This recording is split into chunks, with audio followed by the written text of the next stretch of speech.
Hey guys, Three Games here again. This is going to be what if Luffy had all devil fruit categories. Bit my tongue there. Ow. Alright, so Luffy, if you guys don't read the manga, his current fruit was, well, we all thought it was a Paramecia. No, it was actually his own. So we'll be giving Luffy a Paramecia and a Logia.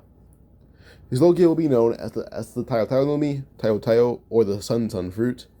And then, well, his Paramecia will be known as the Yoko Yoko Nomi, or the Sunbeam fruit. So, whatever. Alright, so little Luffy has the Yoko Yoko no Mi, which may be mistaken for like the no Mi Maru Yoko, which is the nine-tailed fox fruit. I do realize how close that sounded. I actually need to figure out what fruit it was. Those two fruits are completely unrelated. So yeah. So the fruits names sound similar, but that's the only thing I could find that would be fit for Paramecia. So yeah. So with this, we go on. Probably just to basically Shanks would raid the CP9 ship. He finds the three devil fruits.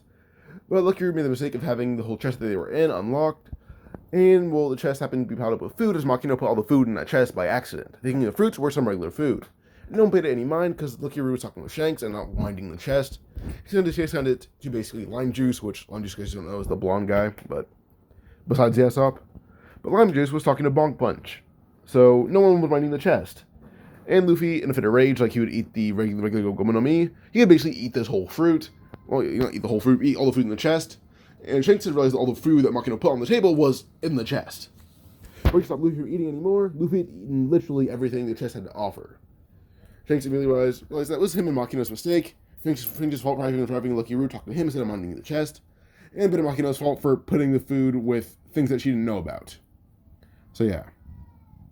Get off my hand. Sorry about that. Yeah, my dog keeps like trying to bite my hand and play with me. So if you guys see me like just say something, it's probably towards her. So yeah. All right. So with this, Luffy basically got the three fruits, and Shanks tried to grab him immediately, but no, Shanks tried to grab Luffy. Well, Luffy immediately kind of burst into flames, or his head did, and Shanks would immediately yell like saying, "What'd you just do?" And Shanks realized his hand had burned trying to grab Luffy. But Luffy's head reformed, and Shanks immediately asked what kind of like fruit this would be. Immediately, Lucky Roo said, it looks like a Paramecia. It looks like a Logia because he kind of went intangible for a second. Luffy could tell that Shanks was mad at him, so he didn't want Shanks to grab him, not knowing what Shanks would do. So yeah. Shanks said Luffy's just doing this because he was scared of Shanks, so, yeah. But eventually, Luffy had talked to Shanks for a bit, and Shanks was like, well, I don't know how to train a devil fruit user, but I can try to help you at least get control of your Paramecia and your Logia, as those two would be pretty dangerous to not have full control of. Well, it doesn't say Paramecia, but it says here control of like your Logia. And Luffy began getting trained by Shanks.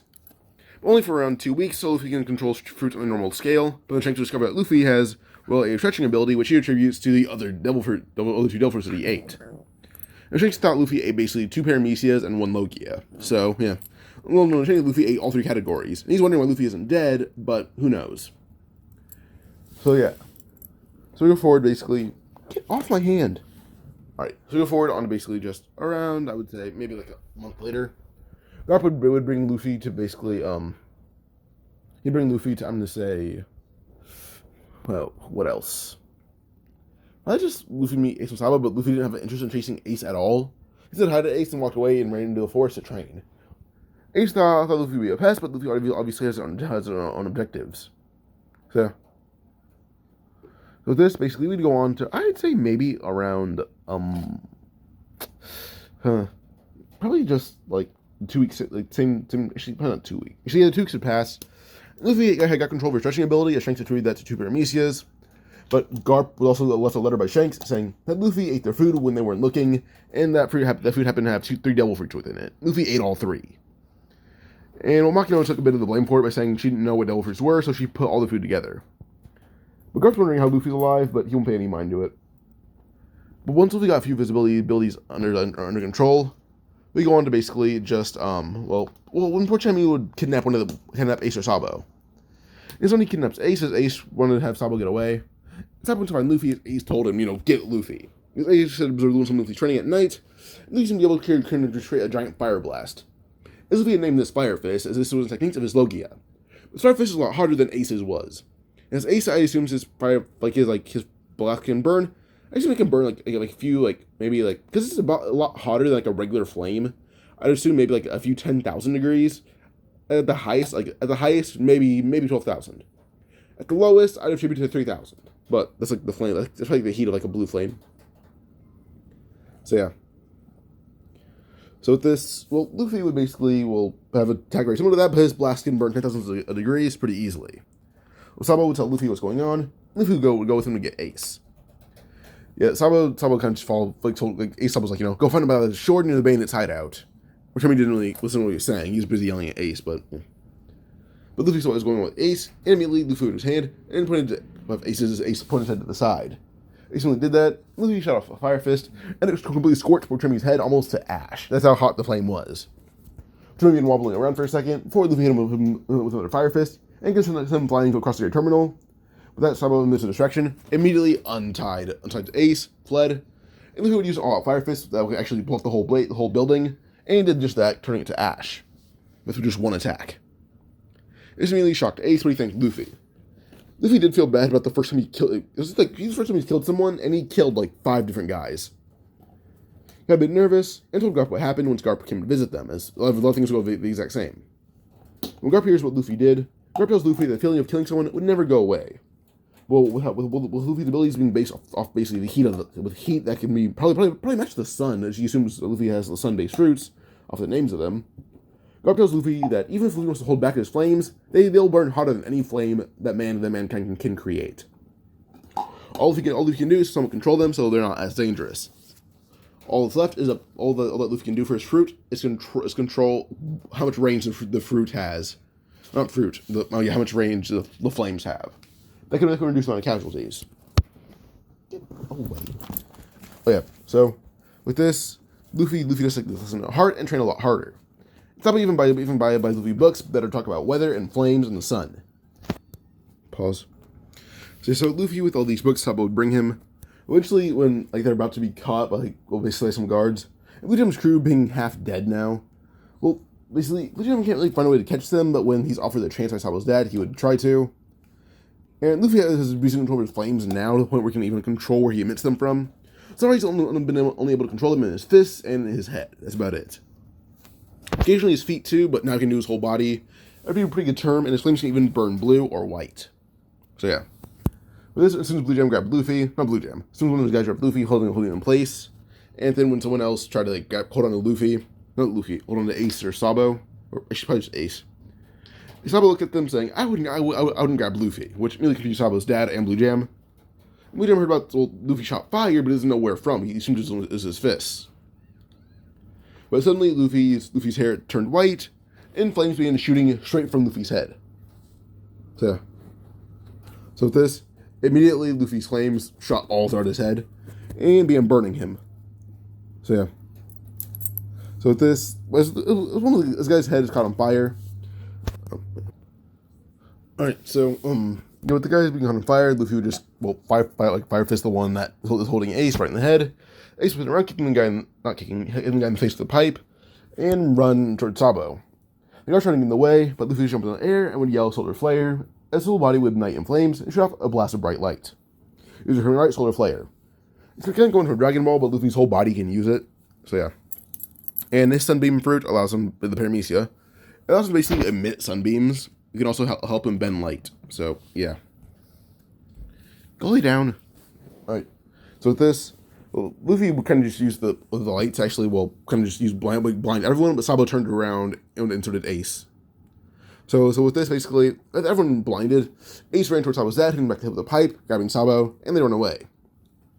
With this, Luffy followed up with basically just yelling basically fire fist barrage, and sends 3 fireballs, three fire fists consecutively, right at the group, by kind of swinging his arms forward using Gomu Gomu no Mi. Or, not as Gomu Gomu no Mi, it's Hito no Mi. But he only calls it Gomu Gomu no Mi. So, yeah. With them being caught up in the flames, some of them die, some of them are severely burned. Sabo's dad is just burned. So, yeah. So, yeah. With this, they escape. Sabo's dad never tries to get him back because Luffy is a human torch. So, yeah. Also has a technique named Human Torch. So, yeah.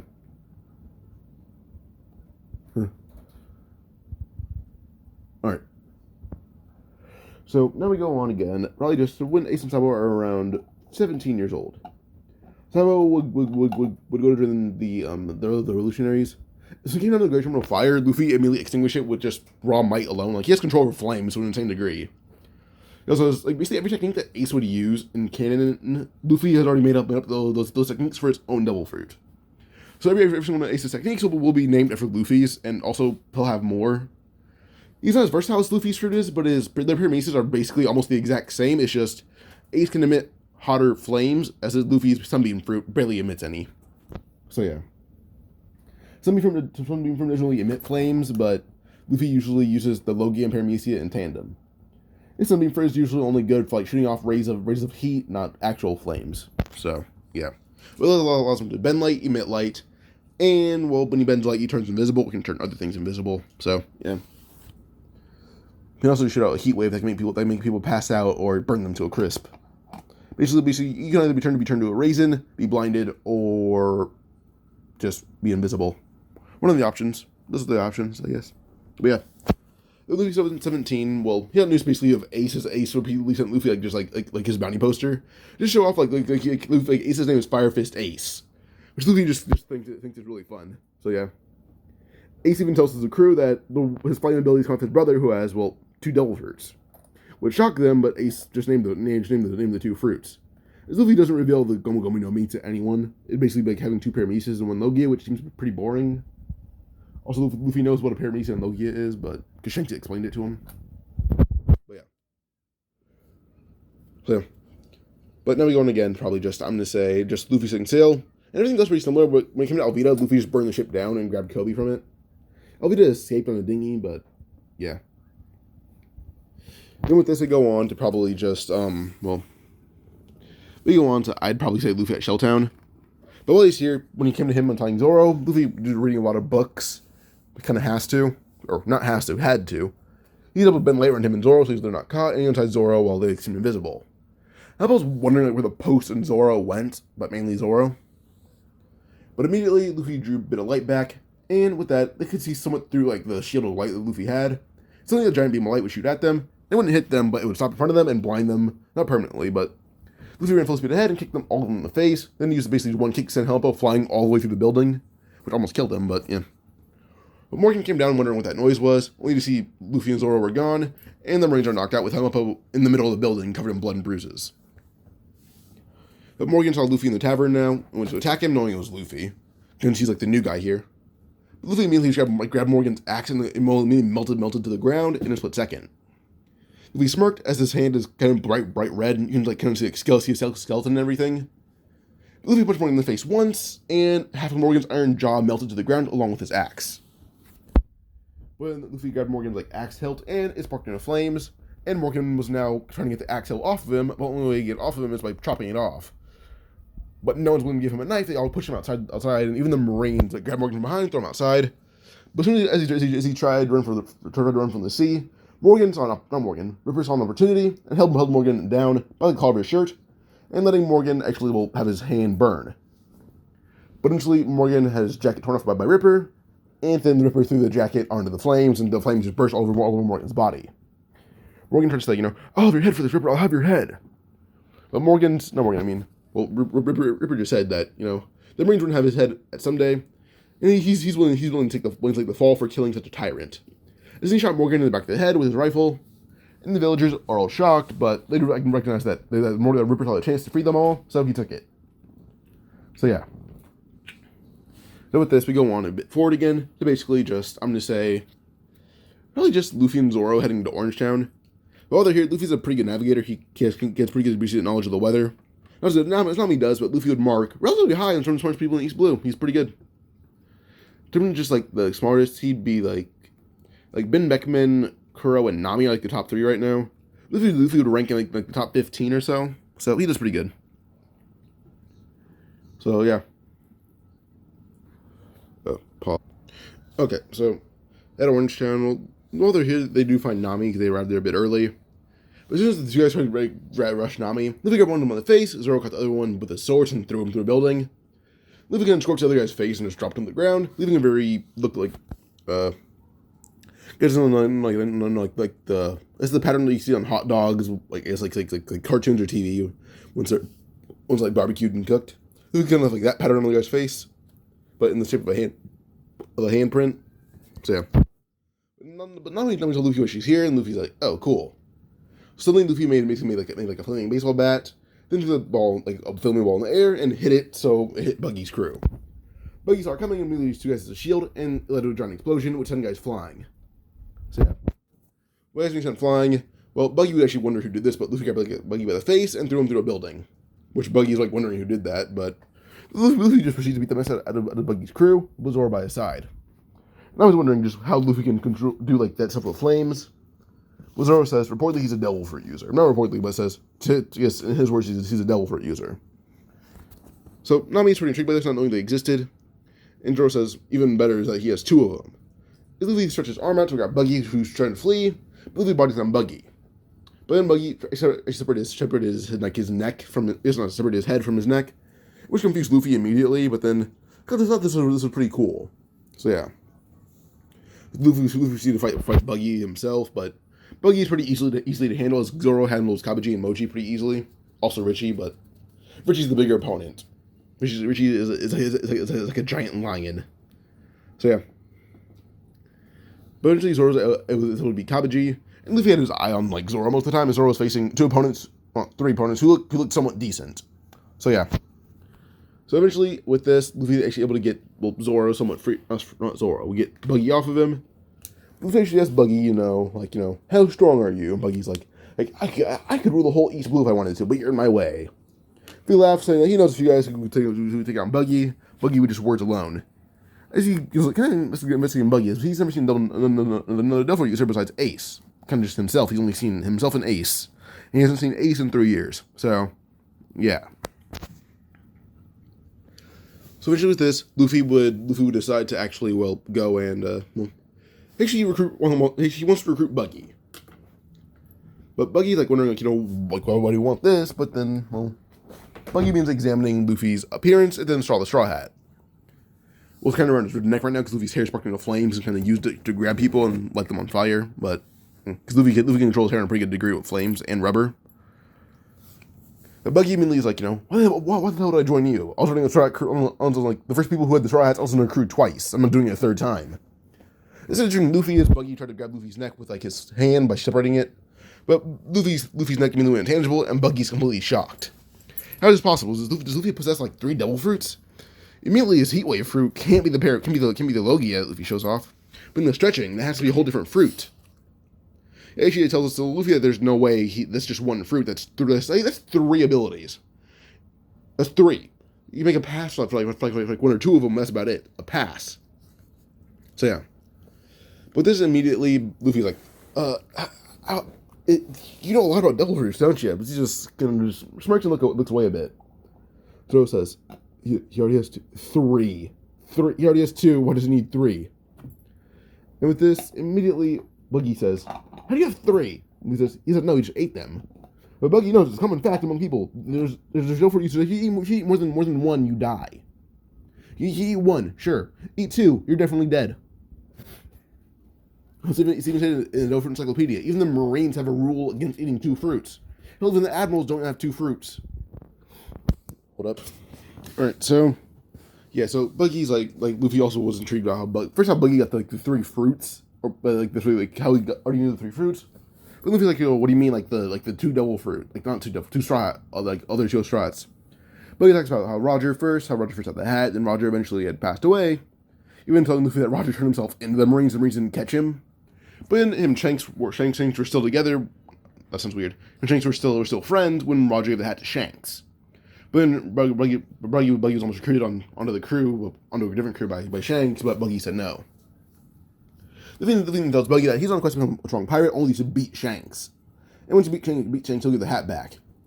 And without Buggy seems to be rivals with Shanks, he asks Buggy if he'll join him on a conquest to go defeat Shanks. Buggy immediately says, "A quest to beat Shanks, you." He says, "I beat the hell out of you, and you think you can conquer the East. You think you have a better chance of beating Shanks? You can barely conquer a town. Hell, you're on the Pirate King's crew, and I doubt you have a bounty. And Shanks has a 4 billion bounty. Luffy's aware of the bounty system. He knows a lot of them. So yeah."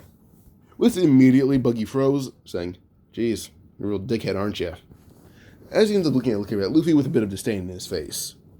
Luffy says, nope, just logical, as he just smirks. So yeah.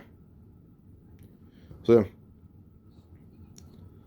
this eventually goes on basically just Luffy who would go and,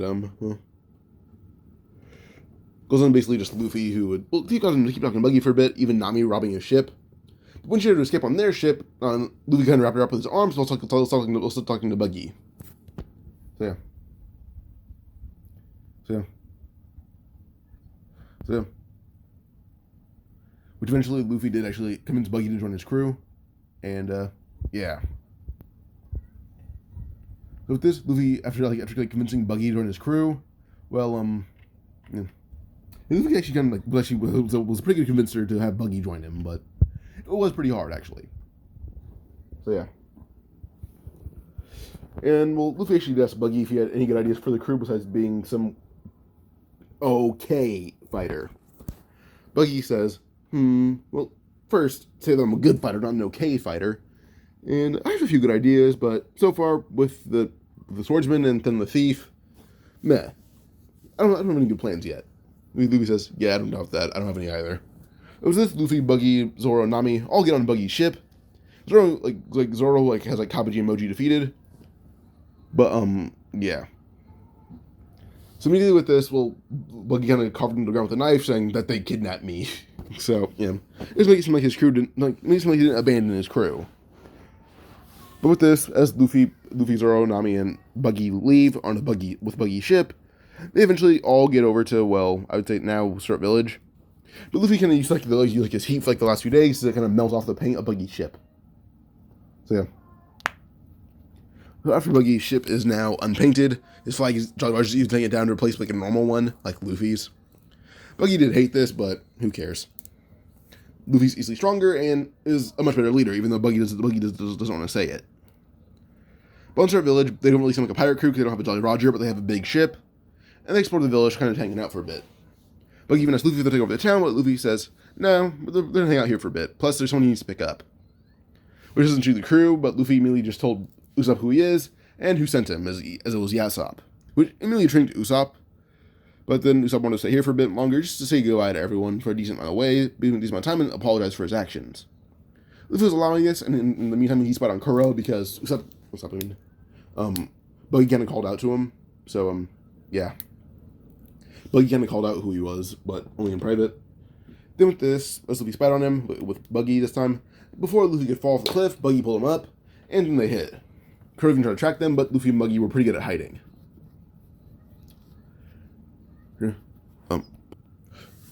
Alright, so, with this, we'll eventually go on Kuro's crew arriving. Buggy kind of recognized Usopp as a coward, and then Buggy also kind of saw himself in Usopp a bit. As Luffy did compare the two constantly while they were hanging out, but Usopp had a right to be a coward. And Buggy did actually kind of acknowledge that Usopp was the one who had a right to be a coward. Everyone here besides Nami was a strong fighter, but Nami had confidence, so, yeah. So Buggy eventually had helped Usopp plan a few traps while Usopp was prepping. He thought that the other ones wouldn't help him. Buggy says they're going to help him when the time comes. Also, Luffy's here for strictly him. Luffy would help either way. So yeah. So with this, we go on to basically just Kuro's crew arriving, but with the help of Buggy's traps. Well, with this, a lot of the crew is defeated by just Buggy and Usopp's trap. And until Luffy, Zoro, and Nami arrived, Buggy helped Usopp take down a few guys. So yeah. But Luffy was able to help as well as Luffy, Zoro, and Nami arrived. And those two combined are actually pretty easily able to defeat Kuro's whole crew. When Kuro went to hit Luffy can turn into flames, basically just turn the flames so hot that he can't he can just melt Kuro's blades. So yeah. So with this, Kuro's crew can't really, not Kuro's crew, Kuro himself can't really hit Luffy. Luffy's a Logium that's particularly for the sun, not flames, the burning sun. So when Kuro's blades went through Luffy, they turned to liquid immediately. They may even turn to atoms with how hot they are. This does intrigue me, actually. Okay, so my ideas for Luffy's Logia would actually kind of turn Kuro's blades to non-existent. So yeah. So with this, Luffy's Logia, basically how it works. Luffy will burst into flames on the outside, but the inside, if you put your hand in where Luffy's body separating, it's literally as hard as the sun is, which would technically burn your hand beyond belief. But yeah.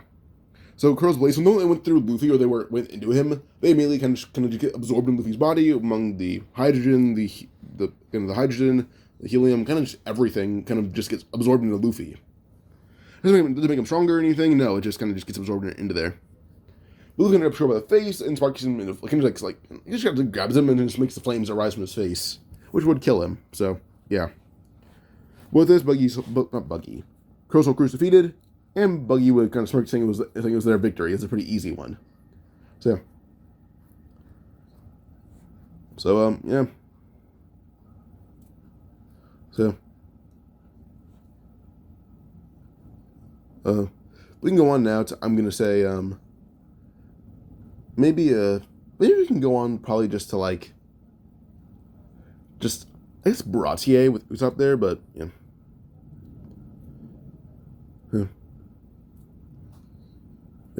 Hold up. Yeah, so Baratier is a relatively simple arc until it comes down to, I would say, maybe just Krieg arriving, but Buggy being talking to Krieg, and Krieg realized who Buggy was. They have a bounty that's only a 5 million berry difference. Buggy obviously has a stronger crew. As Luffy it kind of was known that Buggy joined another crew, or been abducted by another crew. And the other crew that they assumed it was probably Luffy. So his bounty was raised a lot higher than 15 million for just getting Buggy alone. His bounty is raised to roughly about 32 million, actually, because he defeated Buggy's whole crew, took Buggy captive, and defeated Kuro's whole crew. Killed Kuro, actually. Yeah, 35 million seems to be pretty fair for Luffy. So yeah. Then Krieg saw Luffy in the corner, and immediately got a bit nervous that Luffy was another heavy hitter. But Luffy immediately threw a fireball right at Krieg, which immediately kind of shot him through the building, which I'm building through the door, which also means melting his armor at insanely high heat. And then Luffy kind of bent light around him on his crew so they can actually disperse and attack Krieg's crew, at a pretty fast rate. So, yeah, so with Krieg's whole armor being melted down and actually kind of melting on him as it burns him alive, kind of just basically the equivalent of having molten gold all over your body, and it's still hot. So it kind of just burns you to crisp. So yeah. But eventually kind of leads on to basically Luffy, Zoro, Nami, Buggy, and Usopp all ambush Krieg's crew from nowhere, literally. With all of them, they're able to actually pretty easily defeat Krieg's whole crew. Pearl's all that's left, but Pearl can't really convince Gin to kind of hold down Pearl. Hold on Zeph. They literally turned invisible and appeared in front of the whole crew in a split second. He doesn't have confidence in this and tells Pearl that they just give up there, they lost. But no, we didn't lose. You're just a coward, and attacks Gin instead of everyone else. But you pick up his tonfa and hit Pearl in the face just once, and almost cracked Pearl's skull wide open. But it just knocked him out. So yeah. When Pearl defeated, eventually they call the Marines, and the Marines would arrest them. Nobody would try to arrest Luffy as well, but Luffy threatens to burn him to ash, just complete ash, and that scares him enough. So yeah. So with this, we go into basically just, I would say, now probably Arlong Park. Just Nami is full. How do I phrase this? It's full of hope in the crew beating the whole crew of Arlong. Plus, Gin had compared during the crew, and Gin's about as strong as Sanji has his full power. But Gin's kind of the rival for Zoro and Sanji at their full power at this point. So yeah, because Gin still being pretty tired and beaten up, is actually able to somewhat block off everyone else. So yeah.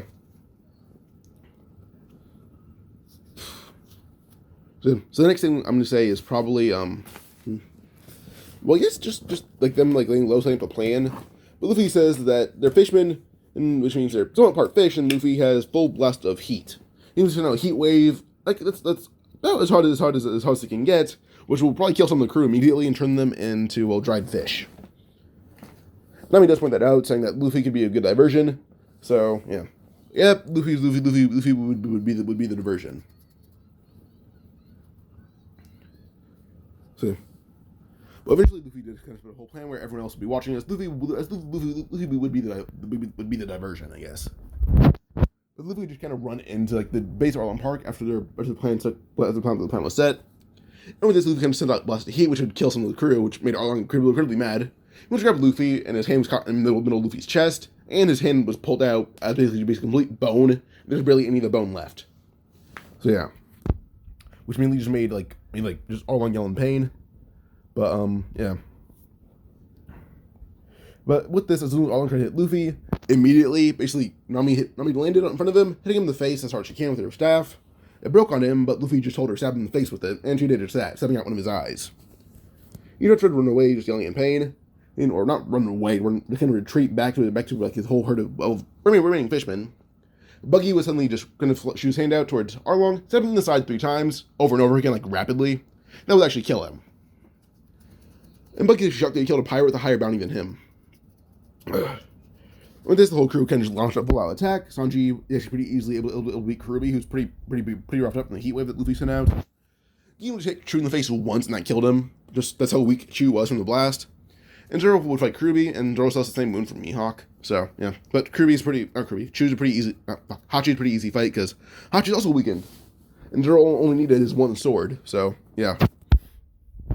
I need to pause again. So we can go on again. I'm going to say,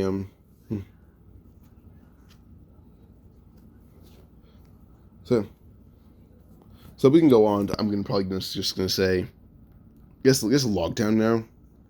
But with the whole crew assembled, they eventually are able to get to Loguetown pretty simply. They also do actually tow the Mary with them a majority of the way, because Mary wanted that as like a parting gift, and Usopp also wanted it because it was a gift from Kaya. So they kind of tow around 2 different ships. So yeah, mainly because Buggy also wants to keep his ship, and they don't want that. He doesn't want to replace it. He paid a lot for it. So yeah.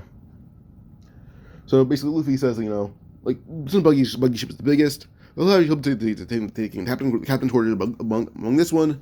If we have quarters among the Mary, Usopp can have it. Zoro and Nami can have whatever room they want. They can alternate some days. But Buggy's not allowed in the Mary because he may sneak away with it. But Buggy says he would never. That's not his ship.